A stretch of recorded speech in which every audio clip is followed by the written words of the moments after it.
It's been about a year and a half since we showed anything from The Last of Us Part 2. In that time, we've really been kind of like heads down, quiet, because we want to make sure we have the proper time to do this game justice.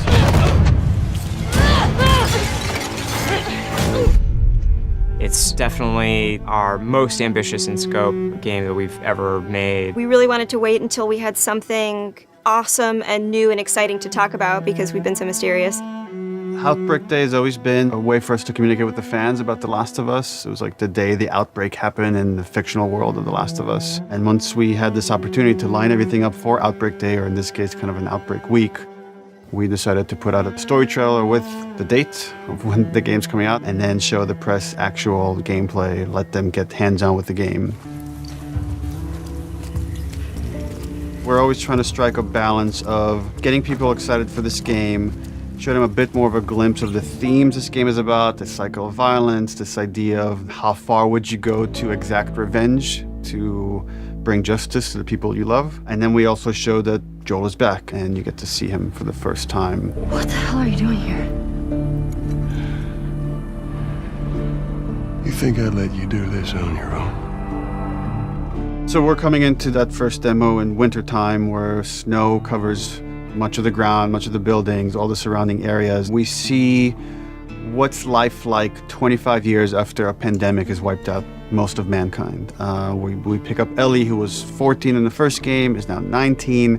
She's living in the city, Jackson. Which is where Ellie and Joel have been living for the past 4 years in this sweet settlement. What we come upon is their regular day-to-day life. We're coming in on Ellie and Dina, her best friend, patrolling the outskirts of Jackson, looking for infected to clear out to keep the area safe. Ellie and Dina at this point have been friends for several years, but there's been underlying romance between these two characters. From the demo we put at E3, where you saw this festival and this dance, and these two characters kissed for the first time, this demo takes place the day after.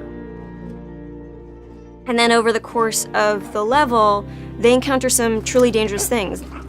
We wanted just across the board to make the enemies more threatening, to raise the tension that we started establishing with the first game. So that means the infected, even the lowest class, the runners, are more dangerous. Something that was really important to us was empowering all of our characters, right, and making them all equal.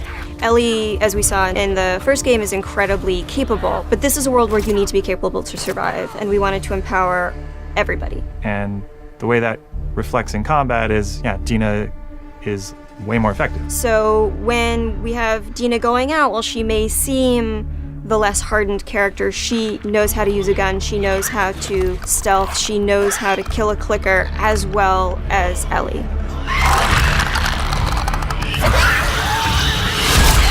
When we were looking to expand on The Last of Us 1 to The Last of Us 2, one of the things that jumped out as being an avenue that was really worth exploring was traversal. Ellie is so much more agile, kind of more athletic, that it seemed like we should really pursue this whole avenue of gameplay. Introducing like a real jump, like a real arcing jump, has allowed us to make for much more interesting puzzles, more interesting vertical environments, and can frequently integrate well into combat setups as well. She's able to move quickly in a lot of different ways. She can dodge attacks.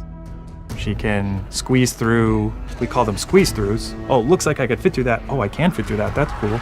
And that has been such a great integration into the combat loop of like, you're fleeing an enemy, or you're trying to get a flank, you're in stealth, and you just kind of like scooch into a room or behind an object.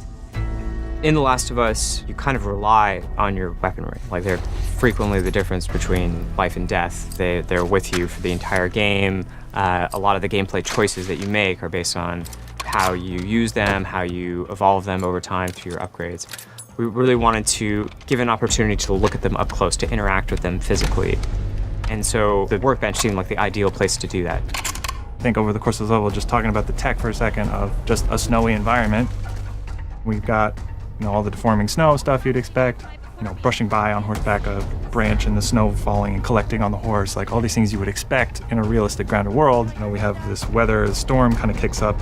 Over the course of the level, it goes from more of a clear day into a blizzard. It's all just to build this tension of, the mess that they got themselves into. Can they make it safely out?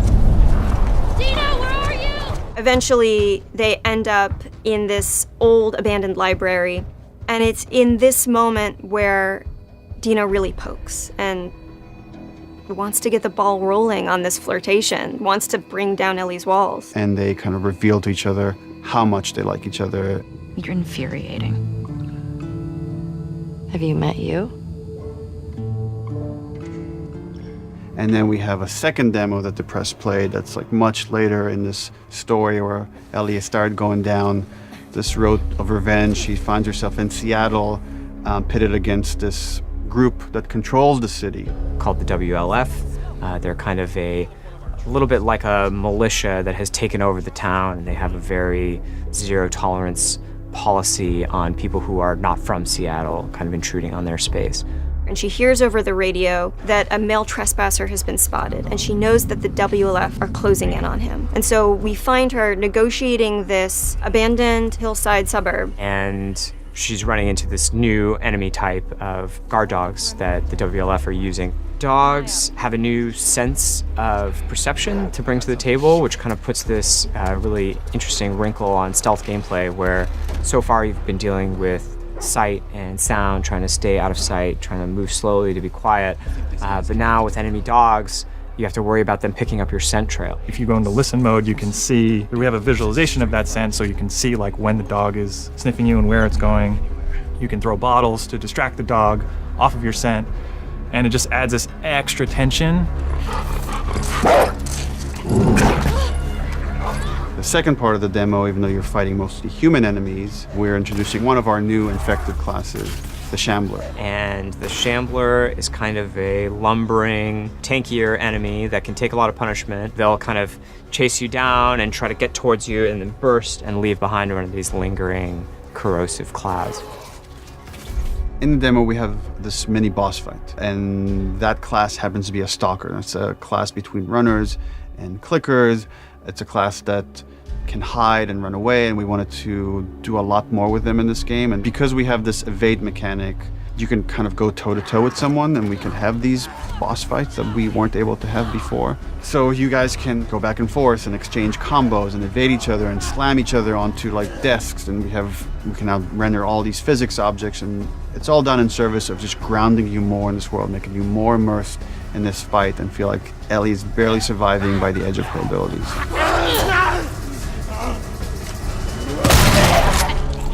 So for The Last of Us 2, we've kind of almost completely overhauled the player upgrade system. For the first time in the game, you're able to learn entirely new crafting recipes just via the upgrade system. These are abilities that make your character feel really different.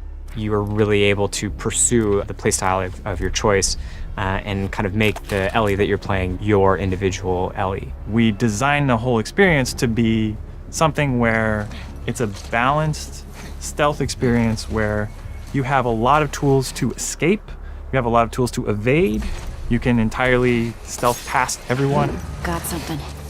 We'll look into it. And then the other big thing we did to immerse the player is make the human enemies much more threatening. They communicate a lot more between each other. Their AI is much more sophisticated. We rewrote most of the systems for this game. So much of this game is a conversation about the cycle of violence and how do we make violence feel impactful to the player. You can't stop this. Enemies have names. So when you're going around and you shoot someone, you might hear someone yell their buddy's name and they're now upset and agitated, and that changes their behavior. What is it? Someone took him out! We got something.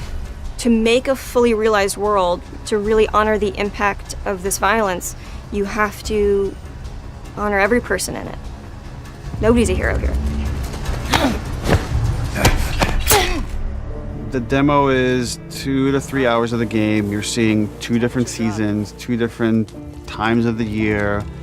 It feels like a lot, and it's a tiny fraction of this entire game. And as we get closer to release, we're going to show more and more of the game, but we're going to be very mindful and conscious to not spoil like big things about this game. And I'm just super stoked for people to finally see the whole thing once it's out on February 21st, 2020.